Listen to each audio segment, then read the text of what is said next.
हम लोगों का जो प्रेजेंटेशन है वो इस बात पर है कि जो लास्ट क्लास में हम लोगों ने सीखा, रेगुलर बेसिस पे हम लोगों को प्रेजेंटेशन देना होता है। तो सबसे पहले मैं सिविल गुरुजी की टीम का थैंक्स करना चाहूँगा कि प्लेटफॉर्म प्रोवाइड करते हैं जिसमें कि हम लोगों को प्रेजेंटेशन देना होता है, और प्रेजेंटेशन देने से स्किल का इम्प्रूवमेंट जो होता है वो एक बहुत ही अच्छी बात है। और मैं हमारे ट्रेनर जो हैं गुरुजी मिस्टर अमित सिंह सर का भी थैंक्स करना चाहूँगा कि वो हमें हम लोगों को मोटिवेट करते हैं, और साथ ही साथ हम लोगों को प्रेजेंटेशन देने के लिए कहीं ना कहीं बोलते हैं कि आप डरो मत घबराओ। सो ओके, हम इंदौर ब्रांच से लाइव हैं, और मैं अपना प्रेजेंटेशन में अपना लास्ट क्लास में जो एस्टिमेशन एंड कॉस्टिंग जो हम लोगों का टॉपिक चल रहा है एस्टिमेशन, इसको मैं प्रेजेंट करना चाहूँगा। सबसे पहले मैं एस्टिमेट के बारे में बताना चाहूँगा कि एस्टिमेट होता है, estimate means what, estimate means कि जो एक प्रोजेक्ट है, तो कहीं ना कहीं बेसिकली मैं बोलूँ कि बिल्डिंग जो बन रही है उसका एक अनुमानित लागत निकालना, अनुमानित तो नहीं बोलना चाहिए मुझे कि एग्जैक्ट कॉस्ट निकल जाती है बेसिकली। तो हम लोग के पास में एक केस स्टडी आई थी, उस बेसिस पर हम लोगों को जिसमें कि मेंशन था ये कि 100 जो लोग थे पीपल्स है, उन लोगों के लिए स्टाफ है बेसिकली वो स्कूल का, उन लोगों के लिए एकोमोडेशन की फैसिलिटी प्रोवाइड करना, ये हम लोगों का मेन टास्क था। और उसी बेसिस पे प्रोजेक्ट आया है, तो उसका एस्टिमेट बनाना एंड देन उसका कंस्ट्रक्शन का एग्जीक्यूशन पूरा होने वाला रहेगा।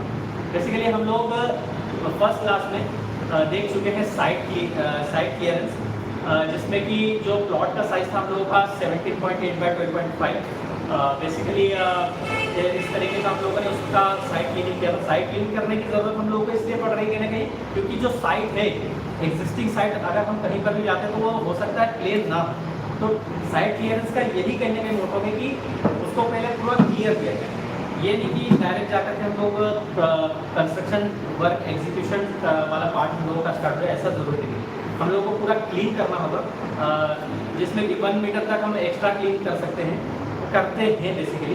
क्योंकि इससे हम लोगों को क्लीन करने से फ़ायदा ये होता है कि जो हम लोगों की लेबर काम करेगी, इवन इंजीनियर भी कुछ साइट पर चल रहे होंगे, तो लोगों को द्वारा कुछ ना कुछ मिस्टेक हो जाएगी, या फिर कुछ हमारा जो भी कॉन्क्रीट है वो वहाँ पर हम लोगों से गलती से गिर सकता है, तो उसको हम हम लोग बार बार क्लीन ना करना पड़े, या फिर वो उतने जगह में हम लोगों का सब काम हो जाए। इस वजह से हम लोग ये इतना क्लियर कर रहे हैं। सो बेसिकली साइट क्लीनिंग में हम लोगों ने ये देखा था। देन उसके बाद में जो नेक्स्ट आइटम आया था हम लोगों का एक्सकेवेशन वाला पार्ट। तो एक्सकेवेशन का पार्ट एज पर ड्राइंग अगर मैं बात करूँ तो 1.5 मीटर की डेप्थ थी।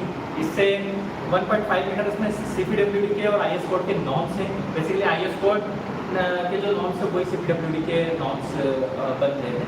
तो CPWD के नॉर्म्स के अकॉर्डिंग 1.5 मीटर की डेप्थ तक अगर हम एक्सकेवेट कर रहे हैं तो उसमें हम लोगों को 0.3 मीटर यानी कि 30 सेंटीमीटर एक्स्ट्रा हम लोगों को एक्सकेवेट कर लेना है, जिससे कि हम लोगों की प्रॉपर शटरिंग लगाने में हम लोगों को हेल्प हो पाए।